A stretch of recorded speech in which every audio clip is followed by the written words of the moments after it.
Starfield is a solid game the first time through the story, but like other Bethesda titles, it has its flaws.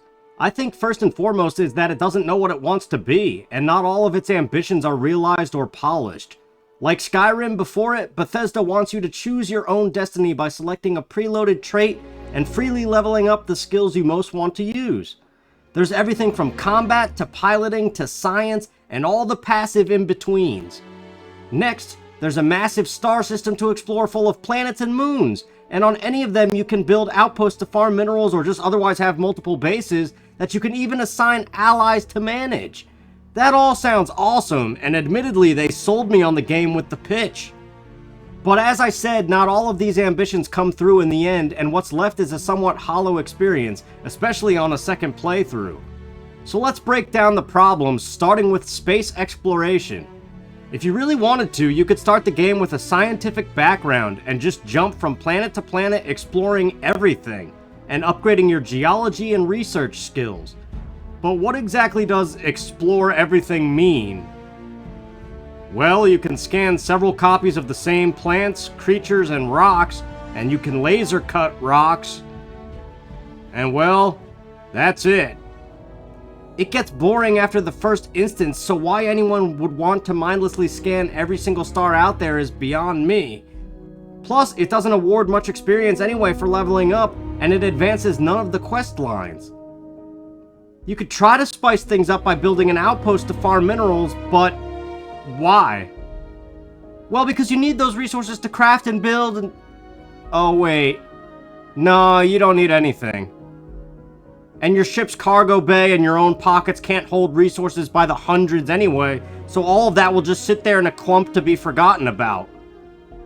To summarize what we've concluded thus far, planets and outposts are pointless and boring. Okay, well maybe the piloting of the spaceship is really cool and full of dogfights between the planets at least. As the name of the game suggests, you will be spending a lot of time in space, right? Well, no, not really. You will instead spend some time in space, even less time in dogfights with other ships, and most of your time in menus trying to fast travel and grav jump to systems beyond your reach.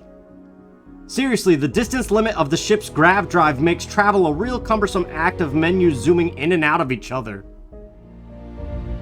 The only option to improve this is to purchase a better ship, but to do that you have to level up your piloting skills significantly by farming the rare dogfights, and even then you need hundreds of thousands of credits, an amount you likely won't have until the end of the game. So don't expect to be buying and customizing ships a lot. You pretty much just get your starter ship, and that's it, unless you happen upon a random enemy one to steal. So to summarize the spaceship flying aspect of the game, it's there, but largely unused and negated by fast travel menus. So that's two big chunks of this big space game so far that are pretty dull. If that's all that was on offer, this game would be awful. So what makes it a game? Well, that's where we can talk story and combat, as well as the all-important skill tree known as social. The core element driving this adventure is the team known as Constellation and their hunt for rare, otherworldly artifacts. The first time through, it's mysterious and captivating enough to keep you going, and there's a lot of variety in player choice. The adventure gives you a gun, and you will often find yourself in a firefight in enemy camps, which is the most intense action the game has to offer. In fact, the exploration element is better displayed here, as you must scrounge around for supplies and weapons in between the gunning down of enemies, and otherwise find your way to the objective points. What weapon you use is totally up to you, from an array of ballistics, lasers, and EM waves, all of which come in a variety of pistols, rifles, and shotguns. This is probably the most player customization in the game, as skill points are rare and must be allotted to each of these weapon types and styles specifically, thus altering what weapon you will favor most in your playthrough. It's definitely pretty neat, and if you choose to replay the story after beating the game, you can eventually level up all of the weapon skills. So alright, what we have basically is a shooter game with some other stuff. Fair enough. But let's get back to the story. What drives any story ever? Character dialogue.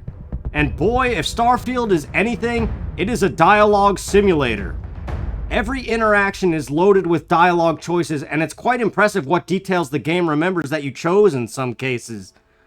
More than even the firefights in this game, you will be talking to characters all over the settled systems, trying to navigate your way with charisma and morals.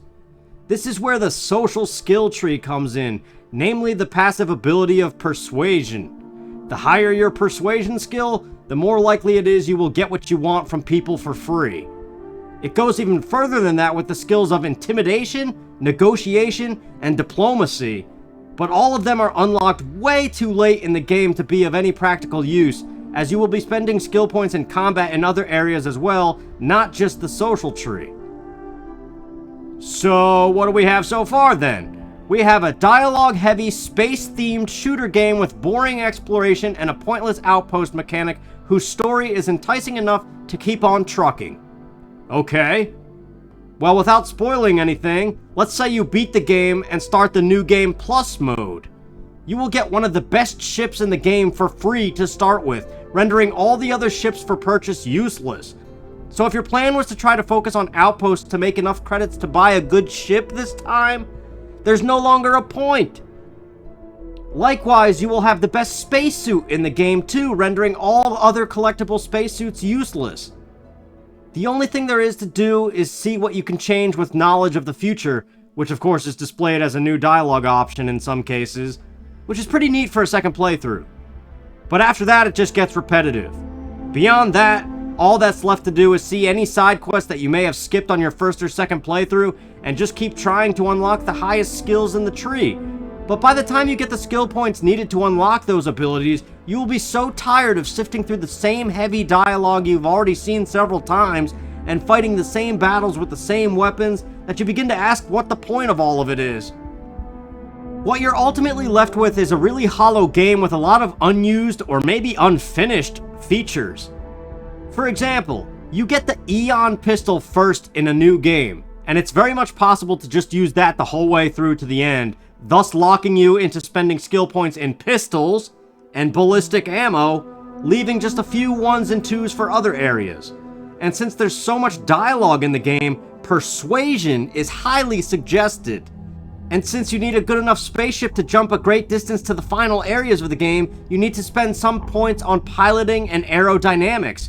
So basically, this game that sells itself as being able to play any way that you want to, somehow always devolves into a ballistic pistol persuasion build, with the straggler points likely dedicated to increasing grav jump range or healing percentages. As of making this video, some quest lines I've done 5 times, and never once in any of those 5 playthroughs did I utilize the science, research, outposts, or ship buying and building mechanics. Oh, and did I mention there are superpowers too? Yeah, they're just as forgotten as outposts. It feels like there's a whole section of game just clogging up space as an unused blob, unless I just severely missed something big about the passive geology, researching, and outposts. And well, that's Starfield. A lot of dialogue, a lot of the same things repeated, and then that gets repeated, but you know in advance that it repeats, so you can alter the repetition as it endlessly repeats. Meanwhile, there's flora, fauna, and outposts somewhere out there in the many galaxies, but it's the most boring thing ever, so it's best to just not bother with it. In conclusion, I'd say that Starfield is a great experience the first time through, but there's far too many systems employed that barely even seem turned on, thus creating the same playthrough every time, thus killing the replay value of a game that emphasizes replaying. All the systems at play feel like pieces to different puzzles, creating a mismatched final product that maybe needed a little more time in the workshop to mesh together seamlessly. But if you enjoyed this video or found it helpful from a consumer standpoint, be sure to leave a like and comment below. What did you think of Starfield? Did it try to do too much and only really pull off one thing? Or is it secretly the greatest game ever? Feel free to discuss, and thank you for watching.